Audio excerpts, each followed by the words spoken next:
தமிழ்நாட்டில் பிஜேபி ஆட்சிக்கு வந்தால் கட்டாய மதமாற்ற சட்டத்தை கொண்டு வருவோம் என்று வலியுறுத்தி கூறுகிறார்கள். இதற்கு உங்கள் கருத்து என்ன? கிறிஸ்தவர்களாக எங்களுக்கு உங்கள் பாதுகாப்பு எப்படி கிடைக்கும்?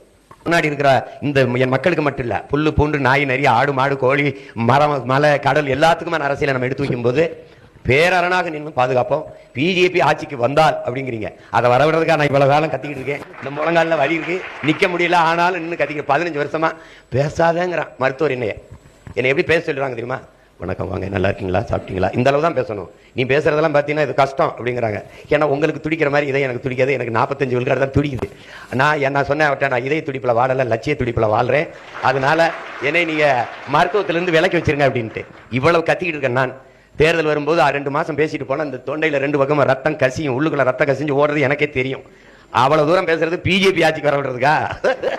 என்னங்க வராது. நீங்க ஒரு கவலையும் படாதீங்க. ஒன்னே ஒண்ணு செய்யுங்க, உங்க அண்ணனுக்கு ஒரு ஓட்டை போட்டு நிம்மதியா படுங்க. யாருக்கு? இந்த பாருங்க, நெஞ்சில சுமந்துக்கிட்டு இருக்கேன் பாருங்க, இவருக்கு இறைமகன் இயேசு மானுடனின் பாவத்தை போக்குறதுக்கு சிலுவை சுமந்தாரு.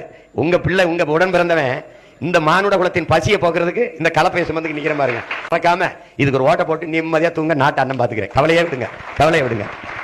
அடுத்த